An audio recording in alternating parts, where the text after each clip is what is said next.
Book 6. The meeting between Nausicaa and Ulysses. So here Ulysses slept, overcome by sleep and toil, but Minerva went off to the country and city of the Phaeacians, a people who used to live in the fair town of Hypereia, near the lawless Cyclopes. Now the Cyclopes were stronger than they and plundered them. So their king Nausithous moved them thence and settled them in Scheria, far from all other people. He surrounded the city with a wall, built houses and temples, and divided the lands among his people.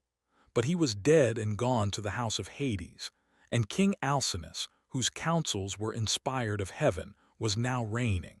To his house, then, did Minerva hie in furtherance of the return of Ulysses.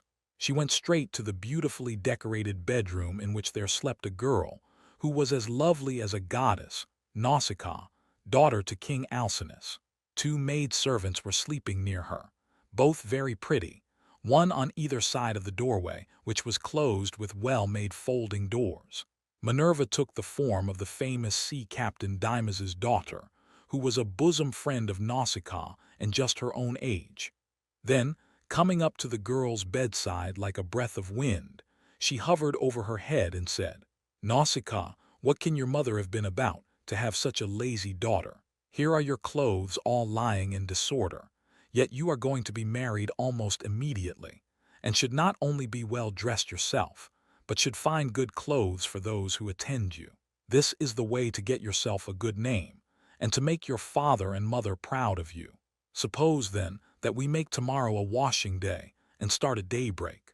I will come and help you so that you may have everything ready as soon as possible. For all the best young men among your own people are courting you, and you are not going to remain a maid much longer.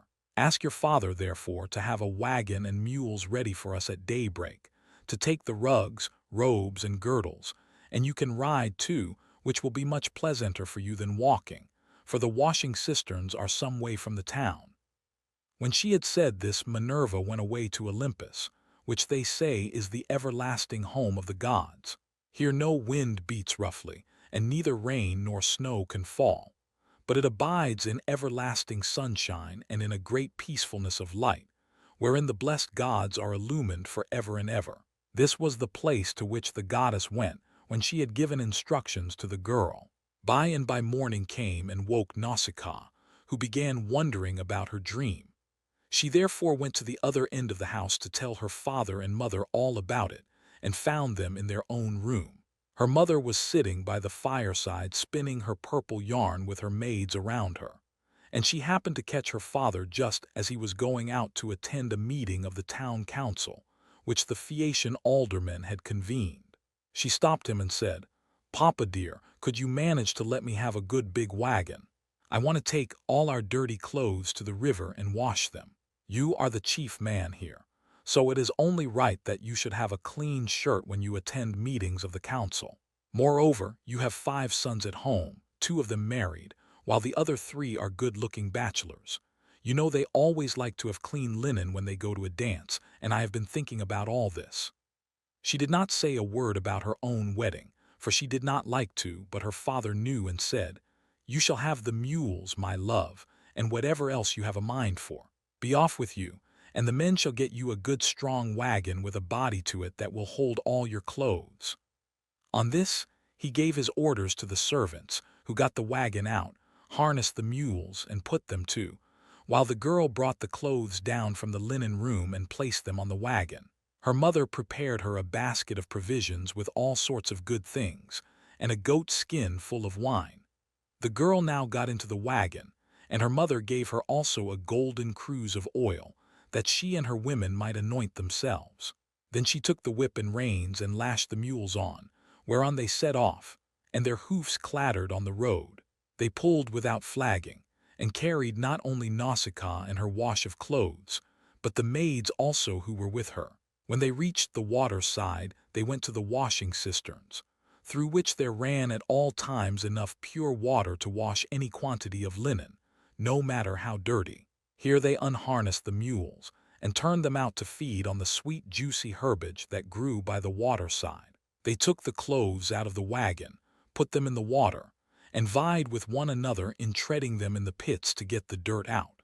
After they had washed them and got them quite clean, they laid them out by the seaside, where the waves had raised a high beach of shingle, and set about washing themselves and anointing themselves with olive oil. Then they got their dinner by the side of the stream, and waited for the sun to finish drying the clothes. When they had done dinner, they threw off the veils that covered their heads and began to play at ball, while Nausicaa sang for them. As the huntress Diana goes forth upon the mountains of Taygetus or Erymanthus to hunt wild boars or deer, and the wood nymphs, daughters of aegis-bearing Jove, take their sport along with her, then is Leto proud at seeing her daughter stand a full head taller than the others, and eclipse the loveliest amid a whole bevy of beauties. Even so did the girl outshine her handmaids. When it was time for them to start home, and they were folding the clothes and putting them into the wagon, Minerva began to consider how Ulysses should wake up and see the handsome girl who was to conduct him to the city of the Phaeacians. The girl, therefore, threw a ball at one of the maids, which missed her and fell into deep water. On this they all shouted, and the noise they made woke Ulysses, who sat up in his bed of leaves and began to wonder what it might all be. "Alas," said he to himself, "what kind of people have I come amongst? Are they cruel, savage, and uncivilized, or hospitable and humane? I seem to hear the voices of young women, and they sound like those of the nymphs that haunt mountain tops, or springs of rivers and meadows of green grass. At any rate I am among a race of men and women. Let me try if I cannot manage to get a look at them." As he said this, he crept from under his bush and broke off a bough covered with thick leaves to hide his nakedness. He looked like some lion of the wilderness that stalks about exulting in his strength and defying both wind and rain. His eyes glare as he prowls in quest of oxen, sheep, or deer, for he is famished, and will dare break even into a well-fenced homestead, trying to get at the sheep. Even such did Ulysses seem to the young women, as he drew near to them all naked as he was, for he was in great want. On seeing one so unkempt and so begrimed with salt water, the others scampered off along the spits that jutted out into the sea, but the daughter of Alcinous stood firm, for Minerva put courage into her heart and took away all fear from her. She stood right in front of Ulysses, and he doubted whether he should go up to her, throw himself at her feet, and embrace her knees as a suppliant, or stay where he was and entreat her to give him some clothes and show him the way to the town. In the end, he deemed it best to entreat her from a distance in case the girl should take offense at his coming near enough to clasp her knees. So he addressed her in honeyed and persuasive language. "O Queen," he said, "I implore your aid, but tell me, are you a goddess or are you a mortal woman? If you are a goddess and dwell in heaven, I can only conjecture that you are Jove's daughter Diana, for your face and figure resemble none but hers. If on the other hand you are a mortal and live on earth, thrice happy are your father and mother. Thrice happy, too, are your brothers and sisters. How proud and delighted they must feel when they see so fair a scion as yourself going out to a dance. Most happy, however, of all will he be whose wedding gifts have been the richest, and who takes you to his own home. I never yet saw anyone so beautiful, neither man nor woman, and am lost in admiration as I behold you. I can only compare you to a young palm tree which I saw when I was at Delos growing near the altar of Apollo. For I was there, too, with much people after me, when I was on that journey which has been the source of all my troubles. Never yet did such a young plant shoot out of the ground as that was, and I admired and wondered at it exactly as I now admire and wonder at yourself. I dare not clasp your knees, but I am in great distress.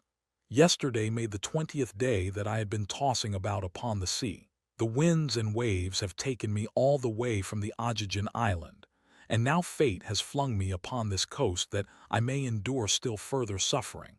For I do not think that I have yet come to the end of it, but rather that heaven has still much evil in store for me. And now, O Queen, have pity upon me, for you are the first person I have met, and I know no one else in this country. Show me the way to your town, and let me have anything that you may have brought hither to wrap your clothes in. May heaven grant you in all things your heart's desire, husband, house, and a happy, peaceful home, For there is nothing better in this world than that man and wife should be of one mind in a house. It discomfits their enemies, makes the hearts of their friends glad, and they themselves know more about it than anyone. To this Nausicaa answered, Stranger, you appear to be a sensible, well-disposed person. There is no accounting for luck. Jove gives prosperity to rich and poor just as he chooses, so you must take what he has seen fit to send you and make the best of it. Now, however, that you have come to this our country, you shall not want for clothes nor for anything else that a foreigner in distress may reasonably look for. I will show you the way to the town and will tell you the name of our people. We are called Phaeacians, and I am daughter to Alcinous, in whom the whole power of the state is vested. Then she called her maids and said, Stay where you are, you girls. Can you not see a man without running away from him? Do you take him for a robber or a murderer? Neither he nor anyone else can come here to do us Phaeacians any harm, for we are dear to the gods, and live apart on a land's end that juts into the sounding sea, and have nothing to do with any other people. This is only some poor man who has lost his way, and we must be kind to him, for strangers and foreigners in distress are under Jove's protection, and will take what they can get and be thankful. So girls, give the poor fellow something to eat and drink, and wash him in the stream at some place that is sheltered from the wind. On this, the maids left off running away and began calling one another back. They made Ulysses sit down in the shelter as Nausicaa had told them, and brought him a shirt and cloak. They also brought him the little golden cruse of oil, and told him to go and wash in the stream. But Ulysses said, Young women, please to stand a little on one side that I may wash the brine from my shoulders and anoint myself with oil, for it is long enough since my skin has had a drop of oil upon it. I cannot wash as long as you all keep standing there. I am ashamed to strip before a number of good-looking young women. Then they stood on one side and went to tell the girl, while Ulysses washed himself in the stream and scrubbed the brine from his back and from his broad shoulders. When he had thoroughly washed himself and had got the brine out of his hair, he anointed himself with oil and put on the clothes which the girl had given him. Minerva then made him look taller and stronger than before. She also made the hair grow thick on the top of his head and flow down in curls like hyacinth blossoms. She glorified him about the head and shoulders as a skillful workman, who has studied art of all kinds under Vulcan and Minerva, enriches a piece of silver plate by gilding it, and his work is full of beauty.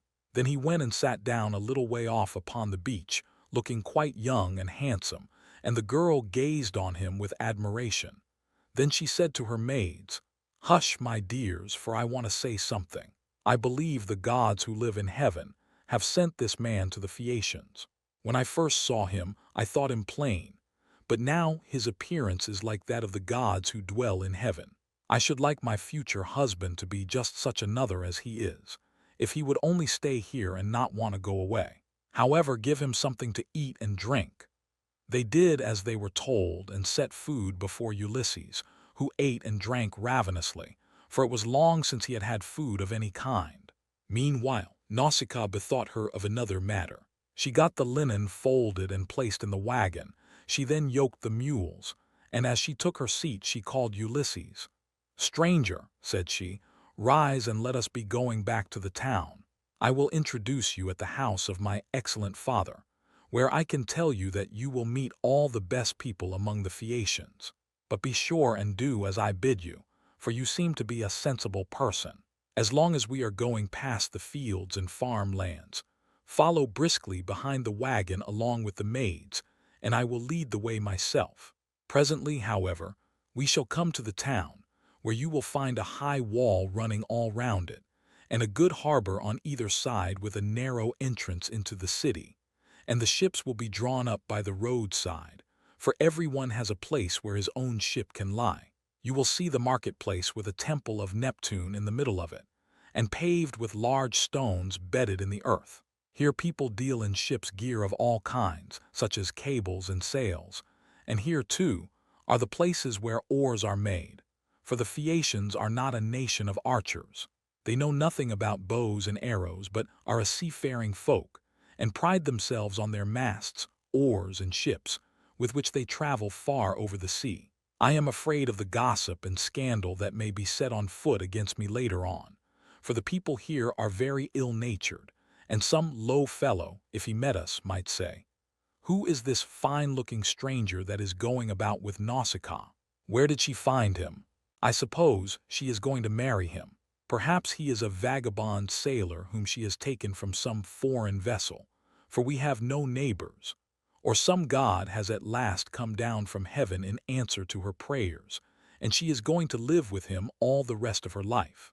It would be a good thing if she would take herself off and find a husband somewhere else, for she will not look at one of the many excellent young Phaeacians who are in love with her." This is the kind of disparaging remark that would be made about me, and I could not complain, for I should myself be scandalized at seeing any other girl do the like, and go about with men in spite of everybody, while her father and mother were still alive, and without having been married in the face of all the world. If, therefore, you want my father to give you an escort and to help you home, do as I bid you. You will see a beautiful grove of poplars by the roadside dedicated to Minerva. It has a well in it and a meadow all round it.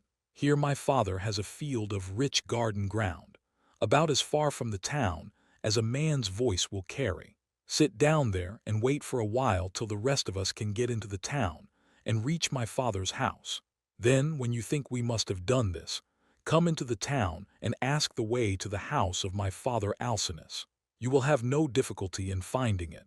Any child will point it out to you, for no one else in the whole town has anything like such a fine house as he has. When you have got past the gates and through the outer court, go right across the inner court till you come to my mother. You will find her sitting by the fire and spinning her purple wool by firelight. It is a fine sight to see her, as she leans back against one of the bearing posts, with her maids all ranged behind her.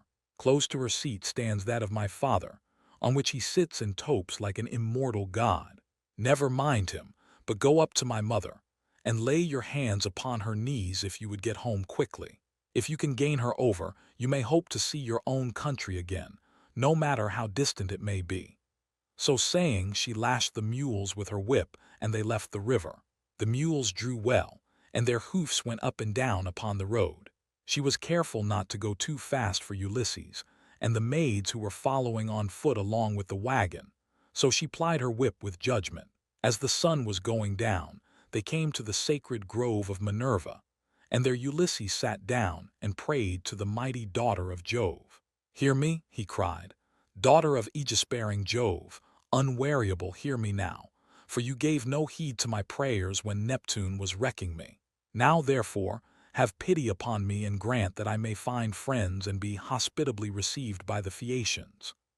Thus did he pray, and Minerva heard his prayer, but she would not show herself to him openly, for she was afraid of her uncle Neptune, who was still furious in his endeavors to prevent Ulysses from getting home.